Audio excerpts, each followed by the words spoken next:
Hi, I'm Bill O'Reilly. Thanks for watching us tonight. President Obama believes his foreign policy is working. That is the subject of this evening's Talking Points memo. First off, Talking Points have been telling you that the world is descending into chaos because the USA has retreated from a power position overseas. Item: after President Obama pulled all American troops out of Iraq, ISIS terrorists invaded the country and they are still there. Item: millions of people in Syria have been killed or driven from their homes by a vicious civil war that has included the use of poison gas and chlorine on children by the Syrian tyrant Assad. President Obama has threatened Assad, but done nothing. Item: after proclaiming the country of Yemen a success story in the war on terror, that country's government has now collapsed and is being run by terrorists. Item: the Russian tyrant Putin has seized Ukrainian territory and is saber-rattling all over Eastern Europe. Item: after NATO removed the brutal dictator Gaddafi in Libya, no peacekeeping force was left behind. The result: terrorists now control much of the country, and thousands of refugees are fleeing across the Mediterranean into Europe. Item: in the Pacific, China is claiming territory that has historically belonged to the Philippines and Vietnam, and it looks like China will get away with it. Putin did. Why not them?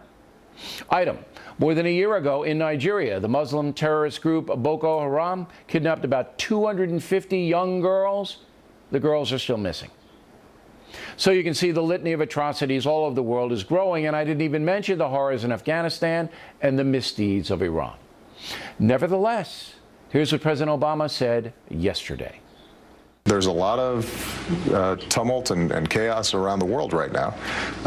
And part of our goal as the world's leading superpower is to work with partner countries to try to resolve conflicts, to be ruthless in going after terrorism. But we're not going to do that by ourselves, and we're not going to do it just by deploying more Marines in every country that has these problems. But it's not about deploying Marines on the ground. It's about motivating the free world to confront the jihad and other threats to global order. The president also refers to partner countries. But as we pointed out, the 60-nation coalition allegedly united to fight ISIS does little or nothing. And most folks agree with me. According to a brand new Fox News poll which asked, how are things going in the fight against ISIS? Very well, 3%. Somewhat well, 30%. Somewhat badly, 34%. Very badly, 29%. Do you approve of how President Obama is handling Iran? 32% approve, 57% disapprove. And it's worth noting that about 32% of Americans, according to polls, will back anything Barack Obama does, anything. So he isn't getting much support outside his Kool-Aid folks.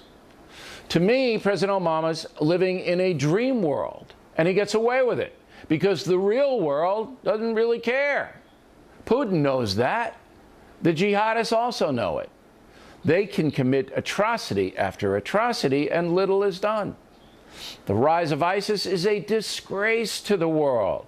It should have been stamped out immediately after those killers began murdering civilians. But President Obama and the world dithered. And now ISIS has spread all over the Middle East and North Africa.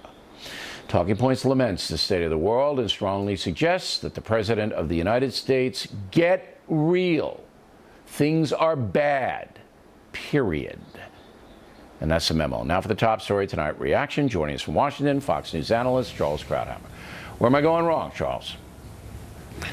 Well, amazingly, you're not going wrong at all. And Obama's not going to get real if you can't get real in the first 6 years of your presidency with the litany of facts that you presented. You're never going to get real. Obama says, you know, the level of violence in the world is less than it was, say, 30 years ago. Even if that is true, what kind of adolescent measure is that of the success of a president's foreign policy? If that's your measure, Lincoln was the worst president of the 19th century. A lot of Americans had died under his watch. If that's the measure, FDR was the worst of the 20th, and Churchill was the worst man of all in the Western world in the 20th. It is a ridiculous way to look at what we have succeeded and not succeeded in doing.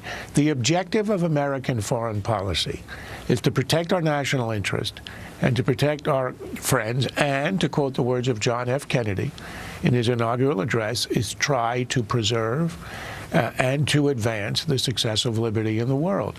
And on every measure, the way our friends look at us, the way they trust us, or our adversaries worry about us or respect or fear us, it's been a disastrous 6 years. And you can start anywhere you like, but if you wanted to go, say, to Ukraine, you had Obama saying, you know, everybody, my opponents want to put Marines on the ground. This is a false choice that he uses because he has no argument. Nobody is asking for American intervention. That's right. On the ground in Ukraine. The Ukrainians are on their knees begging us for defensive weaponry to defend themselves. And all you'd have to do Obama would just be turns stop the them down. commerce with Russia through the use of credit cards. We've gone over that time and time again, and that would just put them into a depression. Now, the 32% of Americans, and that includes many in the media, because you're not getting this kind of an analysis that Charles and I are giving you from anywhere else in the media that I know. Maybe the Wall Street Journal editorial page, but that would be about it. President Obama and his acolytes will never admit what you and I just presented. Now, they can't challenge the facts that we presented because they're in stone, right? What I said is in stone. It has happened. But they'll never admit that it's America's lack of authority in the world that is causing one after the other after the other. And I don't know if the majority of American people even care anymore. Well, I think if you look back historically, appeasement, retreat, and concessions are often very popular at the time. There was no uprising against Chamberlain when he came back in 1938 from essentially giving away Czechoslovakia and much of Europe into Hitler's hands. They were upset a year later when war broke out. Churchill was the one who said we were given the choice of dishonor or war. We chose dishonor, we will get war. Churchill was not that popular a guy at the time. He became later when the prophecies that he had made all came true. And then they turned against him. When Obama's retreat, no, well, yeah, but after then the he British won the people Second turned World against him War. after they won a war. But look, more importantly, but that's a different issue. That's just ingratitude. This is what I'm worried about. All right, President Obama is going to leave office in about 18 months. Okay, right. The new president, whoever is going to inherit an unbelievable mess abroad and an economy that's stagnant. Right. Okay. However, in the meantime, Americans have to make a decision about whom they're going to vote for. And I don't think that most Americans have any blanket clue about how bad it is overseas. And surely the press and the president himself are not telling them. But there's a difference between what's bad overseas and what you feel in your house, in your home, at the kitchen table. And the fact is that when you go into retreat, Obama's retreat was quite popular. In 09 and 10, leaving Iraq, there was not a lot of opposition. The idea that we're not going to intervene in Syria, I don't remember a lot of popular opposition to that. Leaving Ukraine to be eaten alive by the Russian bear, there's not a lot of protest. And the reason is the immediate effects are not there. That's right. This is a process. Down the road. It takes a few years when the consequences become such. For example, we will wake up very soon and discover that Iran has nuclear weapons. That's right. The world will change and we will be fearful, and that will be the result of something Obama did but did not have immediate effects. All right. We're going to